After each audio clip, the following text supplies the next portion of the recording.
Muito boa noite a todos. Eu cumprimento o Dr. Fabiano Bordignon, nosso anfitrião aqui. Cumprimento o desembargador Domingos Fonseca e o desembargador Mário também, sobretudo pelas brilhantes falas que me antecederam. Eu cheguei aqui pensando que eu seria o primeiro promotor a falar e eu descobri aqui que seria o terceiro. Os dois desembargadores que me antecederam são promotores aprisionados num corpo de desembargador. E falaram bem demais, aprendi muito com suas falas. Cumprimento também o Dr. Elcio, né, colega do Mato Grosso do Sul. Cumprimento também as demais autoridades nominadas no protocolo, cumprimento todo o público presente aqui. Cumprimento, por último e não menos importante, o meu amigo Luciano Barros, que me convidou para estar aqui hoje, que tanto se falou em integração aqui hoje, né, Luciano, e você é a própria personificação da integração. Você é um cara agregador, uma pessoa que enxerga objetivos comuns que todos devemos ter, que busca fazer com que isso aqui aconteça e que essa interação, que deve ser interagências, aconteça a partir dos agentes. Não há como uma agência conhecer a outra se os agentes não se conhecerem. É impossível uma integração sem que todos entendam que têm objetivos comuns, né? Todos agreguem. E agreguem como se todos soubéssemos que estamos no mesmo barco, estamos na mesma nação, né? Todos aqui estamos aqui por patriotismo. E quando eu falo patriotismo, eu falo que eu sou brasileiro, eu falo que eu sou argentino, eu sou paraguaio, eu sou uruguaio, eu sou sul-americano, eu sou promotor de justiça, eu sou membro da sociedade gaúcha, eu sou juiz, eu sou desembargador, eu sou policial, eu sou delegado, eu sou uma pessoa que convivo nessa sociedade, estamos todos no mesmo barco, todos nós somos um e nós temos sim que nos integrar. E essa integração em termos de fronteira, essa palavra em si, ela traz aquele paradoxo, né, entre preservar e romper fronteiras, né, porque nós temos que preservar as fronteiras, temos que preservar nossa cultura, temos que preservar nossa identidade, aquilo que nos une, por mais diversos que nós sejamos, nós temos que saber por que nós estamos no mesmo barco e o que beneficia a todos nós, né? E preservar fronteiras significa também romper fronteiras e, sobretudo, fronteiras ideológicas, né? Eu vou ter que puxar a conversa para a minha área de interesse, né? Porque eu não vou aqui ensinar fronteira para quem trabalha na fronteira todos os dias, então eu vou tentar trazer o assunto para um aspecto mais amplo, né? Não vou ensinar aqui o Padre Nosso aos cardeais, aos bispos e aos vigários, né? Então, o rompimento das fronteiras ideológicas, porque qualquer política, seja política criminal, seja política de gestão securitária, ela não pode, de maneira alguma, ser ideológica. Ela tem que ser operacional e atingir objetivos concretos, factíveis, que resultem num bem, não somente um objetivo político almejado, sabe-se lá que objetivo seja esse, mas o objetivo do bem comum. Essa natureza funcional dessa integração. Então, ela não pode ser ideológica e não pode ser corporativa. Nós não podemos viver nesse binarismo do nós contra eles, da polícia militar contra a polícia civil, da polícia federal contra o Ministério Público Federal, do Ministério Público contra a polícia, do judiciário contra o legislativo. Nós não podemos viver nessa paranoia, porque assim nós vamos estar esquecendo aquilo que realmente faz com que tenha sentido a gente chamar a instituição pelo seu nome, né? Ela não é causa sui, ela serve a um sistema, e nós temos que realmente buscar essa sistematização. Nós dizemos que vivemos um estado de anomia, e eu digo que não existe estado de anomia, porque não existe vácuo de poder. Existe vácuo de poder? Claro que não, né? O senhor citou aqui, o desembargador, a placa que o chefão da Boca de Fumo colocou lá, roubou, morreu. Tem também outra pitoresca, lixo no chão, tiro na mão, e vê se alguém atira lixo no chão nesse lugar. Por quê? Porque ali uma ausência de poder, uma ausência de uma lei, fez com que outra lei se estabelecesse. Por quê? Porque, segundo o doutor Alessandro, seu conterrâneo lá de Santana do Livramento, o poeta Rogério Ávila, o buçal é um fato e contestar não posso, mas o cabresto é nosso e o tirão também. Então, nós não temos essa ideia de liberdade, que todo mundo pode fazer tudo, não existe. Então, você tem que escolher quem é que você quer que o comande, que tipo de jugo, a que tipo de poder você quer se submeter, que seja um poder que beneficie a todos e não um poder tirânico que venha a escravizar a todos.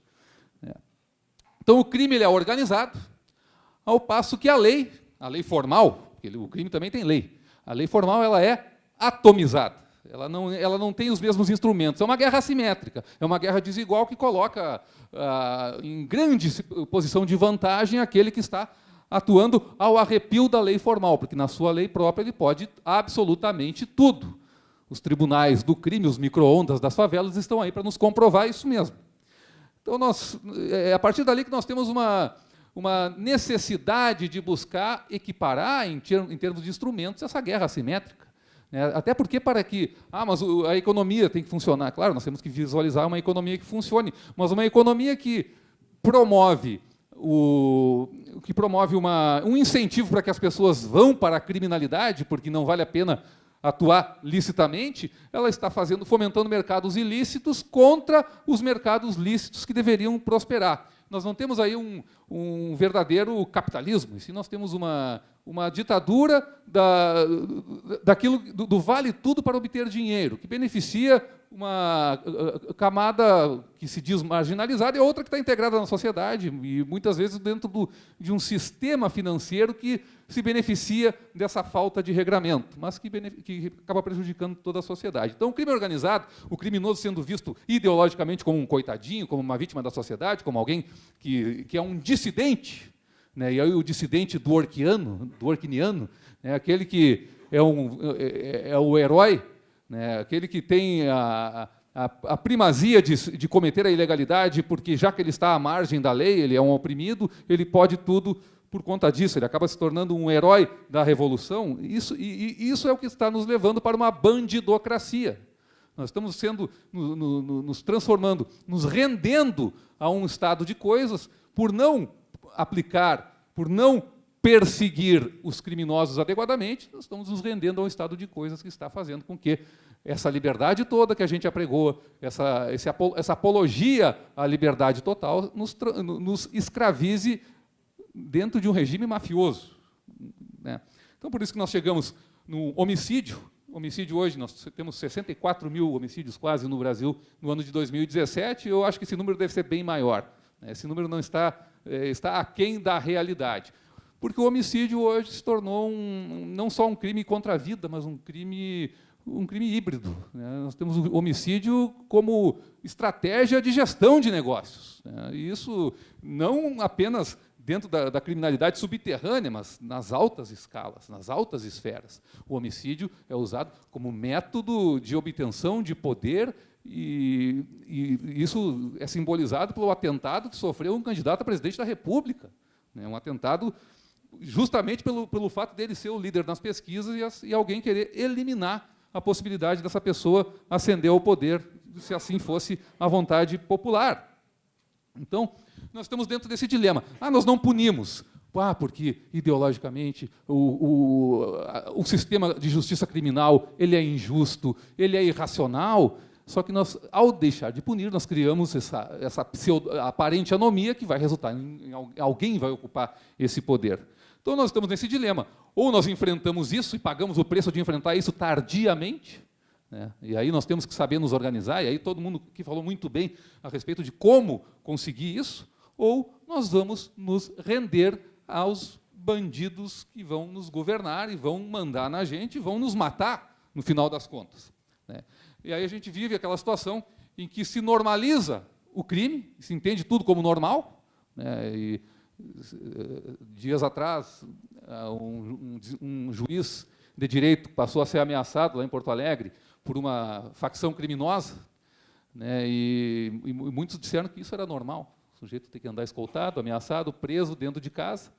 É normal também o sujeito que está na cadeia conseguir ter acesso ao mundo externo da maneira como quiser, ou então criar um local onde ele é o prefeito dentro de um sistema prisional onde ele pode tudo, né? E continua sem ser incomodado com seus negócios na rua, ou seja, não está sofrendo pena coisa nenhuma, o juiz está mais preso que ele, quando anda escoltado e não pode sair de casa sem ser, ele e a sua família, sem ser abaixo de escolta. Então, nós normalizamos o crime, achamos tudo normal, e nós criminalizamos a vida normal. É aquilo que o meu amigo, grande escritor paranaense, aqui de Londrina, o Paulo Antônio Briguet, chama de crime sem castigo que gera o castigo sem crime, né? Então, nós todos somos criminalizados, ao passo que o bandido ele é tido como alguém que está normalizado. O crime, o banditismo, vira um sistema normal. Se normaliza, vira a própria lei, a própria natureza das coisas. Qual a função nossa nisso aí, só para encerrar, para concluir essa minha fala aqui, para deixar alguma mensagem, né? Eu recorro, também inspirado pelo Paulo Briguet, aquela oração que eu faço mais ou menos umas 50 vezes por dia, quando eu rezo o terço, que é a Ave Maria, né?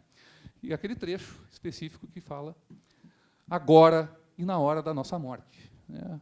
Até porque a nossa morte pode ser agora ou próximo dela, tomara que não seja, mas nós temos que agir pensando nisso, pensando no que nós vamos deixar. Nós agindo egoisticamente, nós agindo corporativisticamente, visualizando objetivos que não são aqueles que trarão um bem comum. Nós vamos chegar aonde? Na hora que a gente morrer, a gente sabe para onde é que a gente vai, né? Então, nós temos que agir sempre pensando nisso. Nos sacrificar por algo que nos transcende, deixar uma herança para aqueles que serão nossos pósteros. É assim, e não de outra maneira, que nós poderemos construir um Brasil melhor, um futuro melhor para as gerações subsequentes. Muito obrigado.